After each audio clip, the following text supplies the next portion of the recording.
Hey, everybody. I'm so glad to have a chance. It's our first time doing something like this, a live student town hall. So it's great to see everybody here, and I'm excited to have a conversation today. Let me tell you a little bit about who's with us today. First, I have Robbie Miley. Robbie is a junior at Elon, who's originally from Mount Airy, Maryland. Robbie has been an active member of the Student Government Association for 2 years, and you just elected him as your SGA Executive President. So excited to have a chance to talk with him. Also joining me is Frederick Evans. Frederick is a senior history major from Winston-Salem, North Carolina, and he's been an executive intern in the Office of the President and is a team mentor concentrating on college access in our Elon Academy program for local high school students. And we also welcome Sarah Myers, a sophomore majoring in strategic communications and communication design. So she has a creative bent. And she's a first-year mentor for the Leadership Fellows and holds 2 chair positions in her sorority, Alpha Chi Omega. So welcome, everybody, and welcome to our students who've joined us for this conversation. And for the students who are joining, we do have our chat on, and so you can submit questions throughout our conversation today, and we'll do our best to answer them. So I'm excited to have a chance to check in. We've been missing you, having you on campus. It's a beautiful day today, and up on my calendar were about 10 different events we would have had today on campus, and so I'm missing all of the activity, especially at the end, toward the end of the spring semester, when so many organizations are having lunches and celebrating achievements from the year. So thinking about you. So glad to have an opportunity to talk virtually with all of you today. So first off, I was curious about how things are going. So Frederick, why don't we start with you, and we'll just go down the line. And I'm curious about how you're managing right now with COVID-19, and how your classes, just how things are going for you. Of course. Well, first of all, thank you for having us here today. I'm very excited for the opportunity.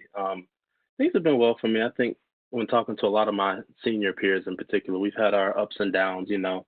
It kind of hit us hard when we figured out the graduation wasn't necessarily going to happen, and some of the other senior activities and festivities that were going on. But I'm managing. Classes are going well, getting used to the online learning. Just trying to finish up strong. I'm still currently here on campus, so I'm just here with my roommate. I grocery shop. I take walks, read, do my homework, and just chilling out. So I'm having a good time. We're all good. That's good. I know commencement was a really tough decision. We will have something virtual for the students because it's important for us to confer your degree. Many jobs that students have lined up are connected to actually having a college degree. So we'll make sure we do that virtually and mail the diplomas, but I'm excited about the planning that's underway for face-to-face graduation later in the fall semester. And I hope that our students, our graduates can come back and participate in that. I think it will be a historic moment all across the country, all across the world, really, for seniors in high school and seniors in college who've had this final semester surrendered to the pandemic. How about you, Sarah? How are things going with you? It's going pretty well. I'm actually back home with my family. I'm from St. Louis, so I'm very far from Elon right now, and that's been a big transition for me. And so it's me, my 2 parents, and then my 2 younger siblings who are in high school. So they have online classes as well, but all of us have very different schedules. So we've kind of been working in different places around the house. I'm in technically like our formal dining room. So that's been an adjustment, just figuring out, where my new workspace can be and trying to find those new places to study and like keep up with academics, but also like still stay connected with everyone from Elon and still have that social support that I didn't have before. So it's been a transition for sure, but it's that way for everyone and we're all on the same page. So I kind of just try to keep reminding myself of that. Are your parents working remotely as well? Yeah, my dad actually works remotely for his job. He works for a company that's up in Illinois. So he's used to, staying at home and just like working in the same environment. But then my mom, she works for the American Red Cross actually. And she is working remotely as well. And so she like works in the basement. So yeah, no, it's been good. So the broadband is really in use in your house, the internet. Yeah. Yeah, all of us for sure. Yeah. And Robbie, how are you? Yeah, obviously, like I miss like Elon a lot, and like Sarah said, it's definitely been a transition. But all things considering, I feel like I've been doing pretty well. I've really tried to like stay positive and make the most of the situation that we're in because there's not really a whole lot we can do to kind of change it. I guess I'm thankful that I've gotten to spend a lot of time with my family that I don't necessarily get to do, and with everything going on, I've really tried to make an intentional effort on my part to stay connected with, my friends that I would normally see like pretty often. I've been trying to, go on runs and get a little bit in shape because I'm out of shape and that's not something, I would typically do on campus. So it's definitely been a transition and like I know it's like hard, not only for me, but like everyone, but I've really been trying to, make the most of, the opportunity and situation that we're in. And I've been really thankful that my professors have been like really flexible in everything, and it's made it that much easier. So I've been doing pretty well, all things considering. But obviously, like I miss Elon a lot, so I've been doing pretty well. Thank you for asking, and also thank you for putting this together. And I think so many students really appreciate hearing from you and Dr. Dooley and all the other administrators. So just like organizing this together, I know a ton of people are really appreciative. So thank you for organizing this as well. It feels good to talk to you all. I have to say, that's the essential ingredient to our jobs as students, and so it just feels comforting to hear your perspectives and that how you're engaged with each other. I've really been appreciative of how much peer support's happening. I'm hearing stories about students helping other students, and grateful for that. And then all of the engagement you're having in your classes, and have been so appreciative of the faculty's quick flip and everybody doing their very best to make sure that students are able to continue their degree progression. One thing I would hate to see happen are students lose a semester right. And so I'm grateful that we have the internet that creates the capacity to continue taking classes and keeping you on that 4-year degree timeline. So we have had our first question here, and it is about making plans for study abroad for the fall, which we know is our most popular study abroad time at Elon, and students head out in the fall. And so we've been doing a lot of talking about the fall study abroad, and currently our Dean of Global Education, Woody Pelton, says we're a go for the fall. Part of this is the pandemic has reached certain countries at different timetables. And so our most popular programs are in countries that are making the shift and preparing for our arrival in the fall. Not every country is going to be at the same state of readiness, so some of those programs may be delayed a few weeks, but we still think they're a go. What we did ask our study abroad students to do is to go ahead and create a dummy schedule for campus in case something should change. And we thought that was prudent to do that just as a backup, just because we've been in a very dynamic environment. And so students have done that or are doing that right now, actually, during registration. And that's important to have as a backup. So I know I'm curious about, and I'll toss this one to Sarah. Tell me a little bit about how you're engaging online and the kinds of community engagement you've built into your virtual world that we're in right now. Yeah, I think it just depends on the class for me. All of my professors have had different responses to what's going on, kind of depending on, what school they're in or what department they're in. So for me, I've had a few classes that have met online virtually, and I've felt that to be really helpful just because it keeps up a certain sense of routine and, seeing everyone's faces and hearing their voices is a nice feeling for me, especially since I'm with the same 4 people 24/7. So that's been a nice sense of normalcy and I don't know, just seeing them and hearing them has been really beneficial. So for the 2 classes that are doing that out of 4 total for me, I think those are going pretty well actually. What about you, Robbie? What are some resources that Elon students are using or perhaps not using right now that are underutilized? So what are you hearing from students? Yeah, I think a lot of students are using Zoom to kind of stay connected. I think WebEx is a little more formal of a thing, and Zoom is a platform that a lot of students have been using to kind of stay connected. And if you're not using that, I would really encourage you using Zoom or FaceTime or Skype or whatever that is making sure you're kind of staying connected with each other. And that face-to-face interaction, I feel like, is so important. So using some kind of video platform service is really important. I think, there are, different resources being used on campus, and I think some are not. I think, the thing with the mental health services that, they can't really practice beyond state borders is a really big issue, but they can still help you in finding a resource outside of the state of North Carolina. And so that's something that I don't think is necessarily talked a lot about. Yes, they can't, do consultations one-on-one with you every week if you're not in the state of North Carolina, but they can help you find someone. And I hope that, a lot of people are using that resource.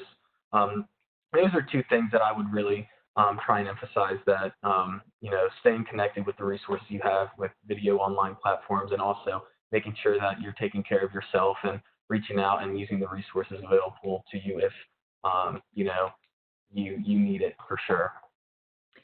Yeah, that is a great observation. I have been impressed that so many of our services, virtually all of the services on campus, have flipped to on-demand and online appointments, including our student health center, so that in that case you can visit with the healthcare professionals there.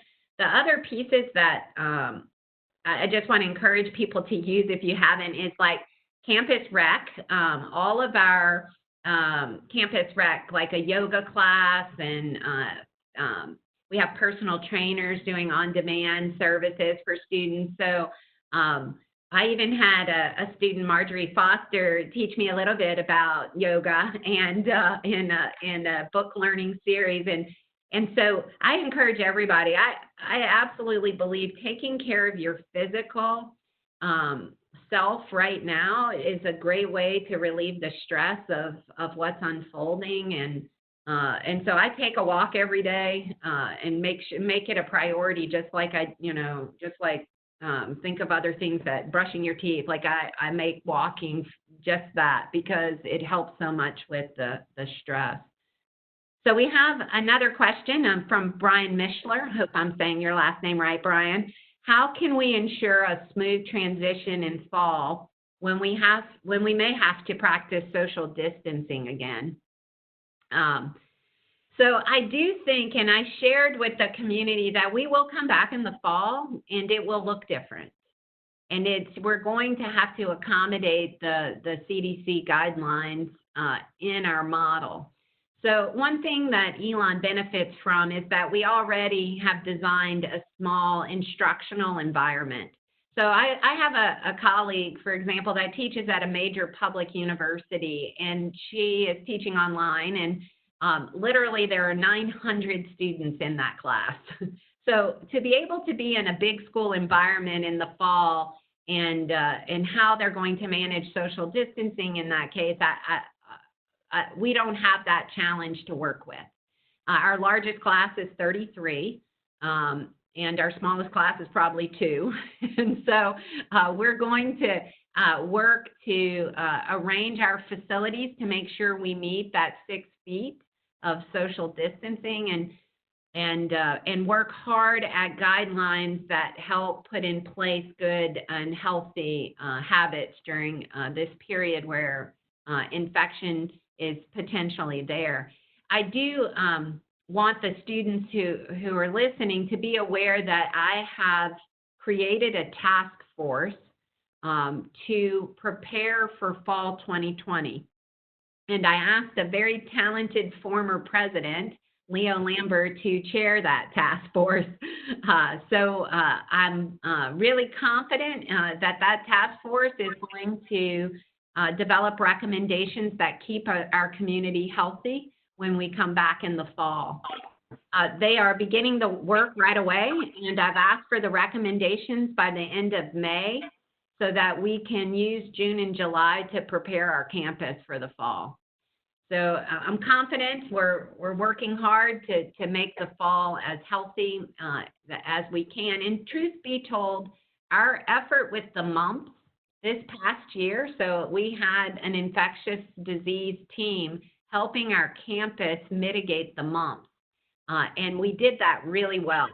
So we ended up with less than 24 cases of the mumps. And if you remember, we converted Alumni Gym to a public health immunization center as they gave MMR boosters to almost 3,000 people in our community to help prevent further spread of the mumps. So we got to work a muscle there that's really going to benefit us over this next year.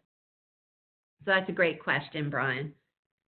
So Frederick, I had asked a question just about, and so I'll go back to you about how you are staying motivated. So, working in isolated conditions, it can be hard to motivate ourselves. And so I'm curious how you're staying motivated.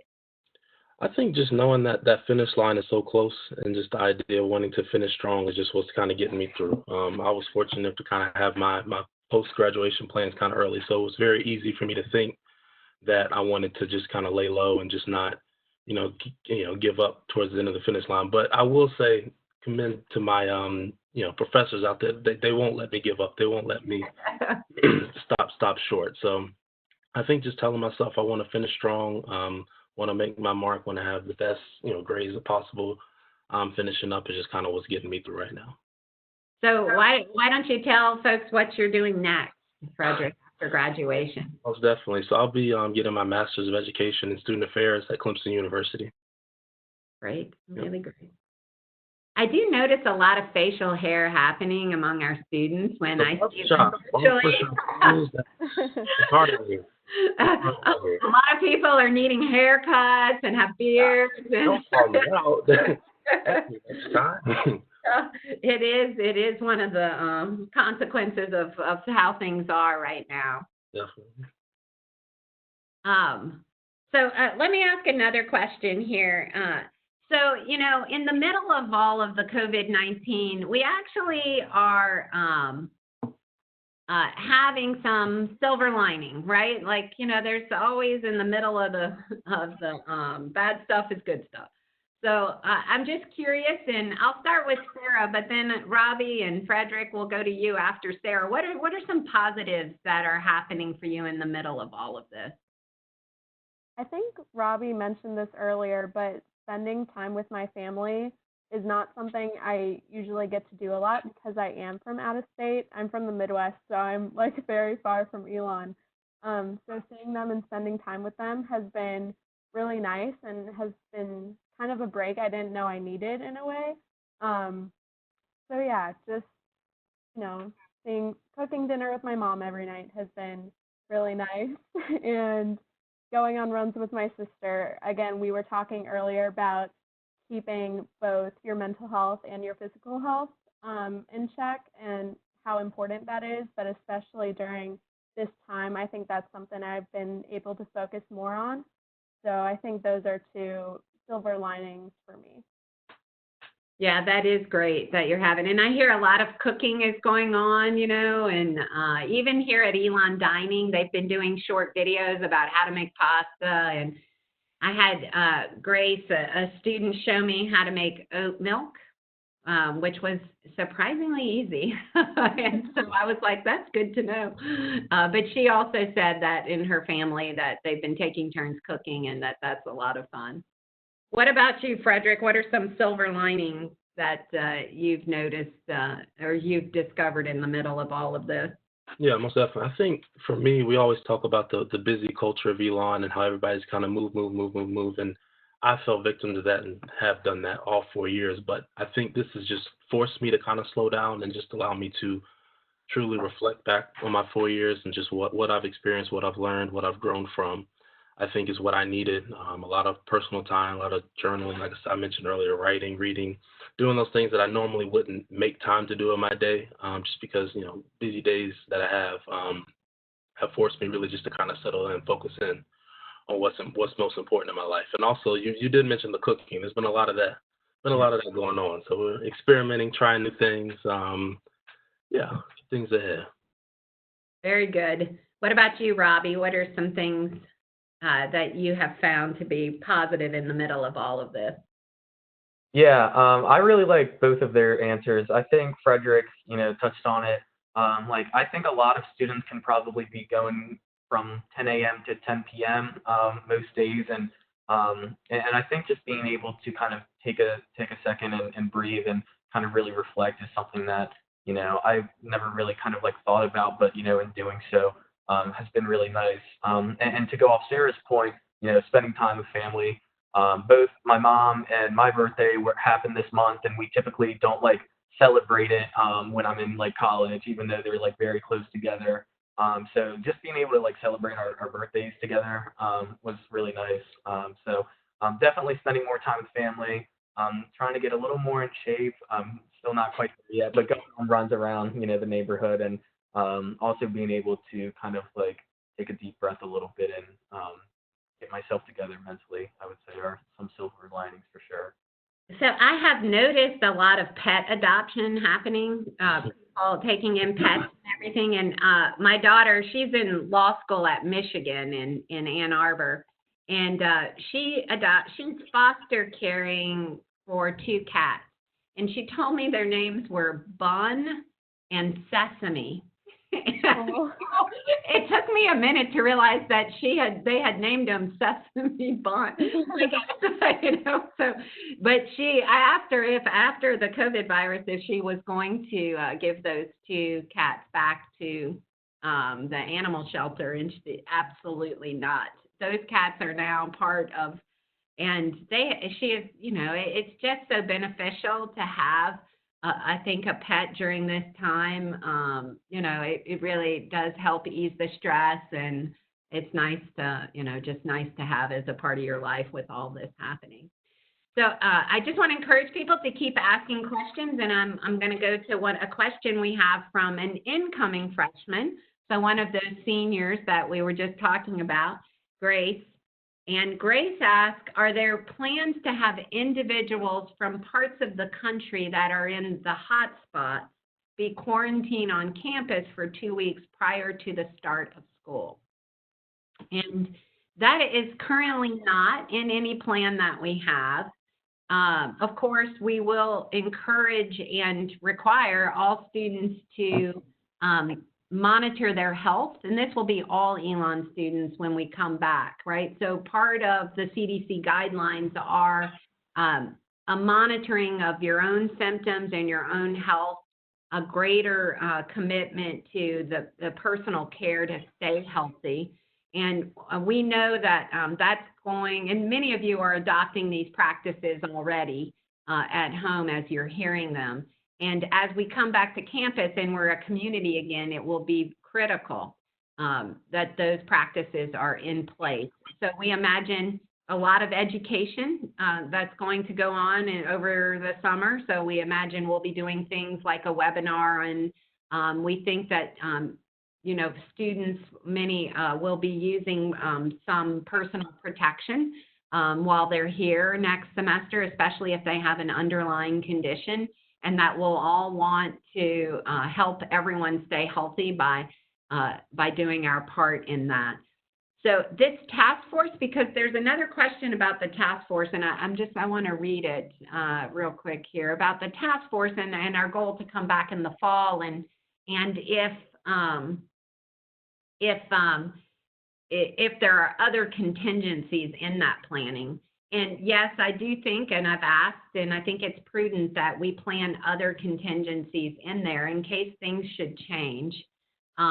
While the news is currently promising and we're all feeling good about it, it's important that we prepare for potential other scenarios that could happen. So the answer to that one is yes, they will be. They've been asked to create several different scenarios and even several different on-campus scenarios, about how we stage our classes and instruction.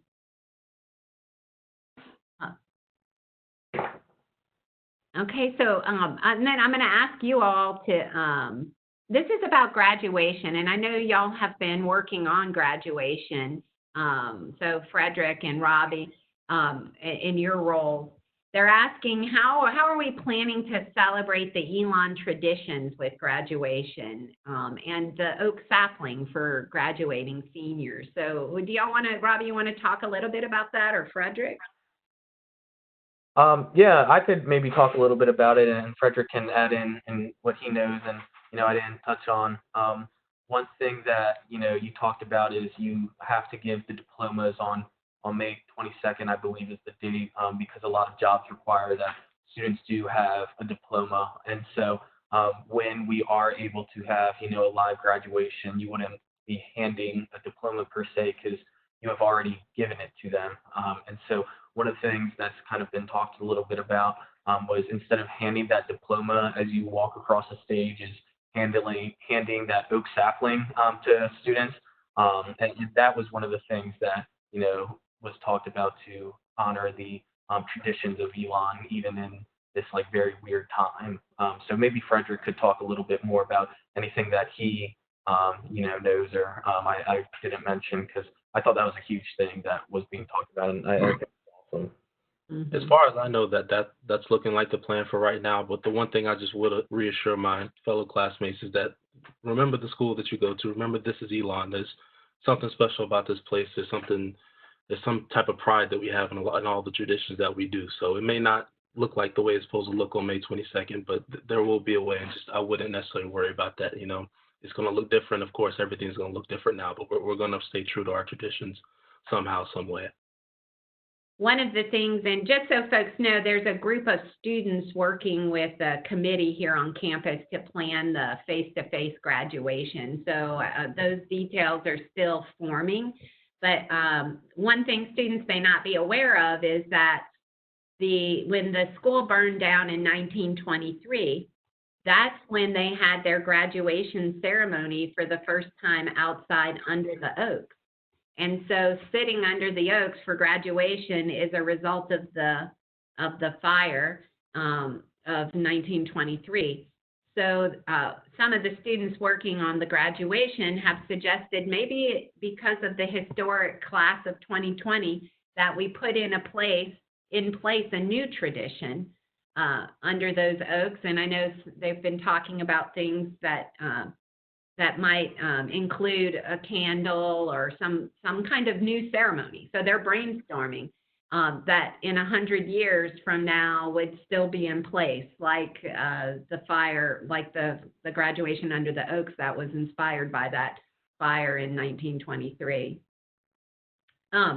There's a question about our graduate students and how does the university plan to support graduate students throughout the remainder of the semester. So just as a reminder, Elon has 6,200 undergraduate students, and we have about 1,000 graduate students. The majority of those are in our law school, 400, little over 400 students in the law school, which is based in Greensboro, just about 20 miles from here. Those students are also doing online learning. And like our students in the summer months, they do practicum and they call them externships. But so they are also hearing about delays on internships and possibly converting to remote internships. So our career services on campus is working with our undergraduates, and they have a career office over in the law school that's working with those students and the faculty there in helping them secure the environment for the internship. I'm curious about internships. Sarah, what were y'all's plans, Robbie, Sarah, for the summer? Frederick, too. What's happening with your summer plan? Yeah, I guess I could talk first, maybe. I was originally going to be interning at Wells Fargo in Charlotte for a 10-week program. Unfortunately, it has been cut in half, so it's only going to be 5 weeks now. And in addition to that, it's going to be online. And I'm not exactly sure if I'm still going to be working 8 hours a day. So that's kind of what the plan looks like. But I'm really thankful that, I'll still be able to get some experience because I had never really gotten the opportunity as a finance major to actually work in the finance field. So even though it's a little different than I initially expected, I'm still really thankful that my plans are just slightly altered instead of canceled altogether because I know a lot of other people have had their plans completely canceled. So that's what it's looking like for me in the summer. But yeah, I am really, thankful that it is just slightly different than initially what I thought it would look like. We're going to have to work really hard, Robbie, when students get back. If you're a senior, and we know that junior internship is a key gateway to employment after you graduate. Yeah. Our career services folks in the Student Professional Development Center are really working on alternative plans for students. How are we going to do this? And looking at things like winter term, and maybe winter term is a more internship intensive winter term than we normally have, to help get students ready for employment in the summer.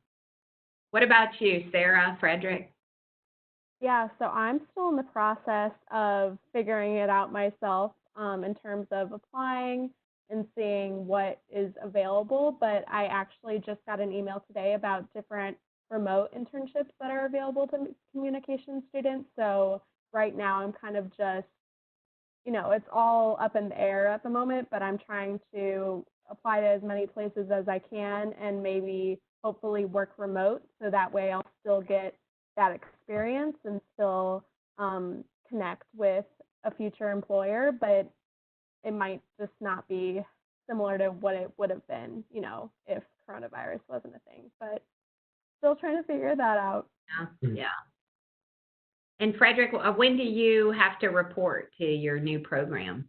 Yeah, so I'll report like the weekend of July 4th. That's when I'm supposed to report because I'll have a housing graduate assistant position. So that's when I was supposed to report. I did have an internship actually lined up at Old Dominion University within their Office of the Dean of Students. But they kind of shut down all summer activities, so I wasn't able to do that. I got an email actually last week about another university that's opened up for an online internship. So doing remote work. So I've been applying, interviewing, waiting to hear back soon from that. So I want to stay busy as much as I can, keep growing it, but also understand, in these times, it's kind of have to be understanding and, do what's best for that university and the people there. Yeah. So I have a question from Lauren Luther, who's a senior. I'm very grateful for all that the SBDC is doing to help the graduating seniors land jobs during these unprecedented circumstances. Have you heard from any alumni or partners in regards to also helping these seniors get jobs? So we did two things last week. We reached out to our alumni and asked for anybody who could help network with our students who have seen these job opportunities While we're learning that the majority of the job contracts that were offered are still in play, so they are honoring those contracts, many companies have delayed starts. So if you were supposed to start in June, it's now August, that kind of scenario. So we were asking alumni to help, but we do have a group of students that are still looking for work, and some that have experienced withdrawals. So we asked alumni if they had any contacts, and then we also asked our parents if they had any. And those did generate several new opportunities. And so the Student Professional Development Center is working to get information posted about those. And I'll just say to students, if you hear of things or your parents hear of things, please do use the Student Professional Development Center there's a job network that you can link to in there that is internal, and it includes, Elon alumni and Elon partners. So we have some companies that have a long history of hiring Elon students, and so we've really been working with our partners to do that. But we know it's a tough time and unprecedented in the work environment. Part of it, for me, to be honest, is we were having such a great outlook. For our unemployment was at the lowest historic lows. And so I'm really sensitive that seniors have experienced being at the highest level of employment to literally a zero wait and see environment. And for those students, it really is hard. And anything we can do as a community to help them. So the Student Professional Development Center and their community is working really hard to help them with networking, resume prep, and helping them weather what's going to take time. I told the community, my mom had this expression when I was growing up, when I was inpatient, and she would say, time takes time, Connie. Time takes time. And what she meant by that is you cannot make the clock move faster. And you really can feel that right now because we want this to be over. And it's just going to take a few more weeks, some time. And then it takes time to develop and to test what I'm confident will be a vaccine. And she reminded me my mom's a nurse, a retired nurse, and she trained at Charity Hospital in New Orleans. And she reminded me of when the country did not have a polio vaccine. So polio affected children and it affected their spinal cords. And so they lost the mobility. They couldn't walk. And so it was devastating. And there was not a vaccine. And it took, several years. In this case, I think we have a lot more progress already made on a vaccine for coronavirus. But it was helpful for her to remind me of that. And in truth, I find a lot of comfort in history in knowing that this has happened before and that we have rebounded. That gives us a lot of comfort. Elon's faced hurdles, and Elon has always rebounded.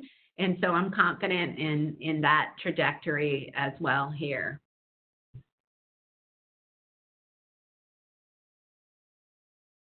Any other thoughts or comments? Robbie, Sarah, Frederick, anything else you want to talk about this afternoon? One of the things that I think we talked a little bit about PSLAC, and maybe you could go a little more in depth, is like, how do you feel like Elon has been handling, the COVID-19 outbreak in comparison to the other schools? Because I felt like you talked a lot about it last night, about some of the great things that Elon has been doing that maybe some other schools aren't, and maybe you could touch on that, and maybe student workers and other part-time workers at the school, and anything else that you feel might be relevant to how we're doing as a community. Well, we have, one is I'll say that Elon is a private university, and as an independent university, we get to decide and make a lot of decisions about how things go. That comes with a lot of responsibility, but it also comes with a lot of privilege of being able to to make decisions that reflect your values and reflect your mission. And so Elon is a conservative place, a very prudent place, and fiscally conservative. So the trustees over the last 50 years have required Elon to create a reserve for emergencies. And because of that reserve, we've been able to not lay it off, and made a commitment not to lay off anyone through the end of the semester. And that included student workers, and that we allowed our employees that needed to take pandemic leave during this time. So I've been really grateful for, when you talk about silver lining, I've been really grateful for the trustees and the leadership of Elon over decades that have created a very responsible approach to budgeting. And Elon, is costs a little less than most privates. That's one thing we're really proud of, is that we manage our fiscal operations really prudently here. And sometimes that may take a day or two longer, means that offices we don't have extra staff here, right? So we're really focused on our resources, helping us keep those small classes. So the tuition dollars are invested into that small class environment. And so that means that sometimes administrative processes and those kinds of the paperwork, the budgeting, those people work really hard at Elon, because those offices are staffed at exactly what they need to there's no extra in that. So I've been really proud of all the hard work because it has required a lot of new work, right, to prepare for this. So we've had our IT staff, all the technology people working on our tools, rolling out new software, doing a lot of training on, like I know how to use Microsoft Teams now, which I did not know how to use before. So a lot of work just helping our tools. And that, so many departments, communications, launching a COVID website, and then making sure everybody stays up to speed with what we're doing. Everybody working, to check in with the students, even if you're not teaching them that semester. All of our Elon 101 classes reconvened virtually, just to check in on all those first-year students and say, hey, that's not how, it's not how we imagined it would go this year. And so I've just been really proud of the way the community and the students have responded. 1,800 classes are now being taught remotely, and 7,200 students are taking classes online. So everybody shifted gears. It's really remarkable. And the compassion and the patience everybody is showing everybody. I'm really proud of those Elon values at work. That's great. Thank you for asking that, Robbie. Yeah, thank you for answering that. Thank you. Frederick, Sarah, questions from you all? I'd just like to know from your perspective, like what keeps you motivated every day to kind of come to work and hold up this institution? What can students take away from what keeps you motivated to keep us motivated as well?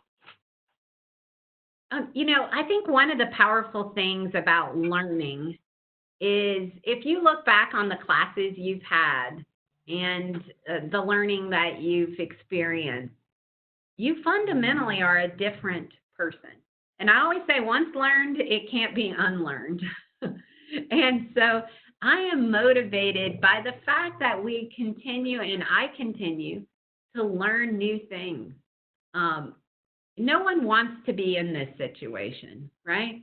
But I'm learning new things here. I'm learning not only the tools, like I mentioned, I'm learning to have new perspective about the challenges that of balancing a family life with a work life, right? People are working from their homes, and there's lots of visibility of it. Kids crawling on the couch,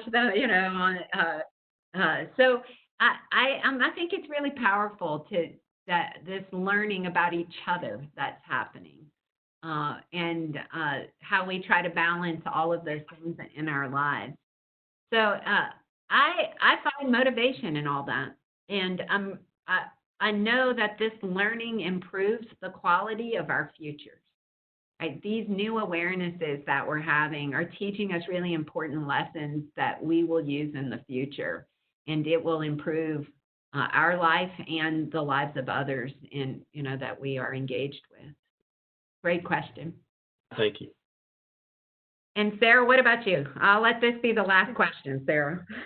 So something that one of my classes doing is I'm actually taking leadership for social change. So I'm working on my Common Good project for fellows, and something that we're currently working on is creating a peer mentorship program for all students at Elon. And at the moment, it's called College Coaches. A little shout out. You should follow us on Instagram. But kind of something we've been talking about in class is leadership and how important that is, especially in times like this. So my question for you is, like, how have you seen your leadership change as a result of COVID-19? So I've never managed through a pandemic before, right? I think I'm relying on good leadership lessons I've learned managing other kinds of crises. One thing I think it's really important is to have a vision of the horizon about where we're headed, and to keep the team focused. And you hear me say, we're coming back in the fall, and that we're going to be back, and we're going to have learned important things. I had the leadership team run an exercise about what are we learning about ourselves in the middle of all of this. And what came out really clearly was how committed the institution is to student success, whether that is in a virtual environment or in a face-to-face environment. That student success is really what makes the Elon engine run. And we just, all the intuitive ways to respond were all about student success. We're going to put our focus on getting faculty support so they can get those classes online, getting students supported so they have the computer if they don't have it, if they need broadband access, that we help navigate that. And just that student-centered model is truly in our DNA, and it's very powerful. And when I see it as a leader, I work to point out the values that are driving decisions. Because if you understand your values, then every decision is in context to those, and that helps make those decisions. It articulates to the community, and actually it makes it easier to make those decisions, because when you look at it at the lens through your values, you understand more clearly what you should do next. Sometimes that's not easy, so you have to look at the barriers to getting to where you want to be, but that doesn't change where you want to be. It's a little like I said last night when talking to a group of students, we're going to be back in the fall. It's not whether we're going to be back, it's about how we're going to be back, right? So working on those barriers so that we can deal with the how, but we'll be back. So that's a good question. I think leadership, and I think personal leadership, is really evident right now, because the students are, everybody's working independently in their homes, and faculty and staff too, a lot of remote work going on, and just the personal leadership every day that's required of us to do what we need to do, and to cheer that on, because that is leadership, is getting up, making sure you get the task, you have the list, you show up ready. If you're having an online class meet, you've read the material. Those kinds of things are ways that we lead. So good question. Great. Well, guys, everybody, it's been really great to talk with all of you today. And I really thank all the students who have joined us virtually for this town hall. Such great questions. And I know we weren't able to answer every question, because I see a couple of here. So what we'll do is, it's got your name there, so we will absolutely be able to follow up with you directly so that we answer those questions. So I really appreciate the time this afternoon. Good luck, everybody, with your schoolwork and finishing the semester strong. Take care. Thank you so Thank much. you.